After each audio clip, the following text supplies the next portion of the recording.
Emwanyi zino za myaka emeka? Emwanyi zino ziweze myaka 7. Myaka 7.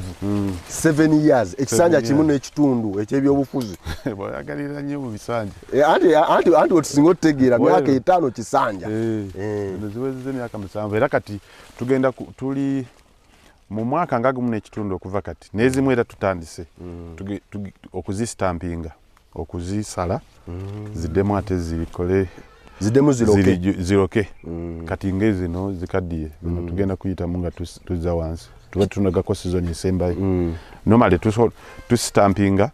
wakati w'emyaka 8 ne 10 waliwo zolaba nga zikyalina amaanyi waliwo zolaba nga zigenye kati tuzizaayo ne zivaayo nga nto ate emerera ku mukulu ate bayamaanyi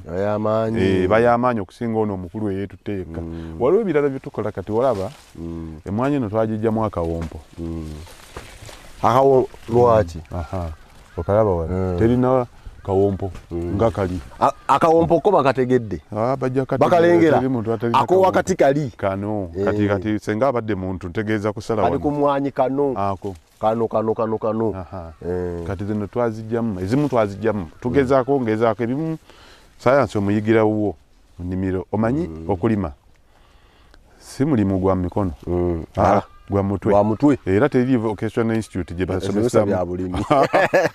gwa mutwe kati omutwe kubaako by'osobola okujja mu bitabo n'ebirala osobola bidemonstrate n'obirabaawo nga bw'otambula nti kino lwaki tujjamu akawompo bw'olaba for example no gwe tutajjamu kawompo kanope esigaddeko fuuti nga 4 egenda ekendeera yali eno kanope entegeeza eno gundi eriko obutabi naye bw'olaba nti bwabadde kuva wansi bwava wansi genda bukutuka janaakoyera tutandika okumugjayo nga ziweze fuuti 2 zokka eno yonna muyini kati naye gulya gunywa gutwala ate nga gugasa kitono kati ono twamugjamu akawompo olaba nti asigale wano exactly 2 things are happening ekisooka buno obuti buno tebuddamu kumenyekako ng'ono buno bwamenyekako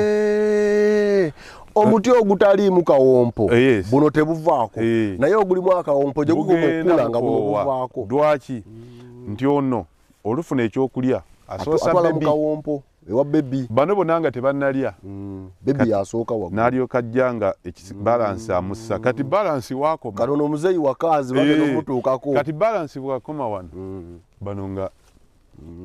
kati ono atakyalina bebi gwaddisiza mmere asooka awa abakadde balansi olutuka wanadda buzzi talina nagyalaga yeesootingira muno ne buno bweyongera okuwanvuwa ng'oggyeko ekyo ogenda okulaba nga ne buno buzadde busekendary kubanga emmere agirina talina wagiteeka kati ekyo akikola to your advantage nti oyongera okufuna bizinesi mungi buli ono lwawanvuwa kwe kugenda gano maduuka kwenjejja okujja nogesa bbuuni maduuka ofuneka sukaali obulamu butambule naye n'ekirala ekisinga obukulu nti ono mukono gankalubiriza era abamu bamenyeka ng'awanvuye ate n'abawaki ejo eno bw'osika bw'oti ng'eno amenyeka olaba oli yamenyeka kati ono njija buzikono nogera wentudde